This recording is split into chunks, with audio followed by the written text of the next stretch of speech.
Muy buenas, ¿qué tal están? Bienvenidos a vuestro canal de información y de actualidad, Desde Csijuan, canal oficial YouTube. Bueno, todo el mundo sabe que venimos informando sobre el abuso ritual satánico y sus testimonios correspondientes.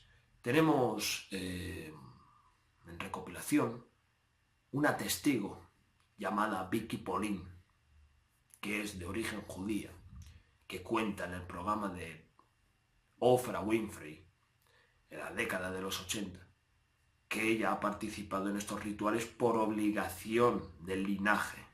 No sabemos cuál es el linaje, sabemos que ella está confesando un delito. Y cuenta cómo les daban bebés y eran obesos y se los quitaban de encima. Es totalmente escalofriante, pero esto es una realidad. Hay dinastías que no conocemos que lo están haciendo. Todo radica en lo mismo.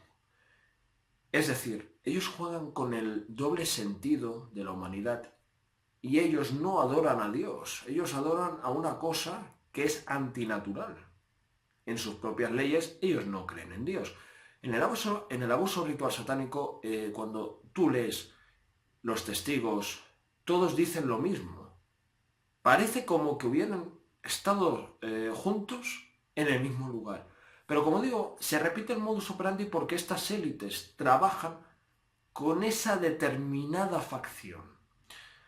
Por ejemplo, os voy a poner un caso. Lo que decía Ronald Bernard, por ejemplo, es que, por ejemplo, te van ascendiendo y después, cuando quieres llegar a más, tú tienes que matar niños.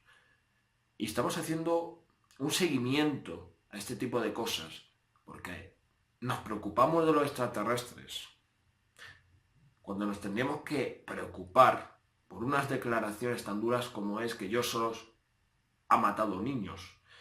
Y por eso nosotros no nos vamos a callar, ya lo hemos dicho en el directo de hace unas horas. Por eso os ofrecemos en exclusiva las declaraciones de Vicki Polin en el programa de Oprah Winfrey. Muchas gracias y pasamos a las declaraciones. Gracias. My next guest was used also in worshiping the devil, participated in human sacrifice rituals and cannibalism. She says her family has been involved in rituals for generations. She is currently in extensive therapy, suffers from multiple personality disorder, meaning she's blocked out many of the terrifying and painful memories of her childhood.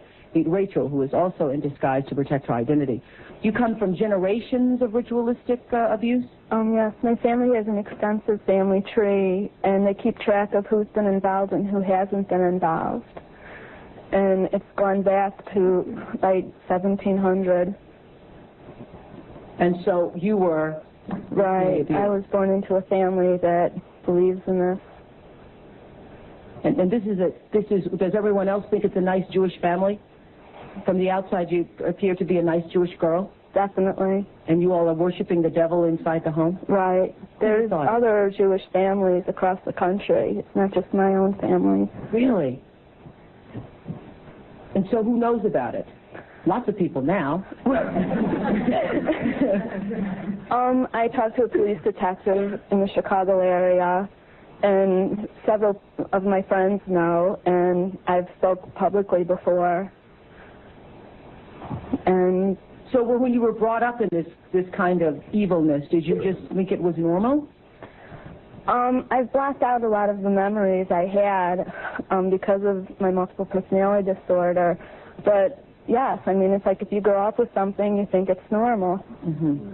I always thought So what kinds of things? You don't have to give us the gory details, but what kinds of things went on in the family? Well, there would be rituals in which babies would be sacrificed, and you would have to, you know... Whose babies? There were people who bred babies in our family. No one would know about it. A lot of people were overweight, so you couldn't tell if they were pregnant or not, or they would supposedly go away for a while and then come back.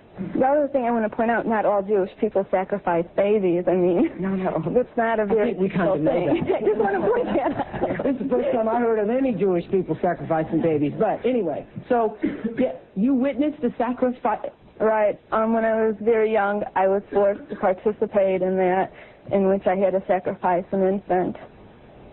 And the purpose of sacrifice is to what? Is to bring you what? What are you sacrificing for? For power. Uh-huh. power. And so, were you ever used? Were you ever used yourself? I was molested. I was raped several times. And what's your mother doing? She's in all of this. What's her role in all of this? I'm not exactly what her role is. I haven't, recovered all of my memories, but her family was extremely involved. She brought me to it. Both of my parents brought me to it. And where is she now? She lives in the Chicago metropolitan area. She's on the Human Relations Commission of the town that she lives in, and she's an upstanding citizen. Nobody would suspect her. Were you raised with a sense of right and wrong, Rachel? Yes. I mean, it's like I had both. I mean, to the outside world, everything we did was proper and right, and then there were the nights that things changed, that things just got turned around. What was wrong was right, and what was right was wrong. That's what helps to create to develop MPD. Multiple personality. Right. Right. Now, in your family, did you all call it worshiping the devil? No, or I don't know. It was just evil, these things you did. Right. Well, I said it was evil, and they said it was good. There's a book that I had just come across called Lilith's Cave, which is a book of Jewish mysticism and supernatural, and there's a lot in that book that relates to what I endured when I was a child.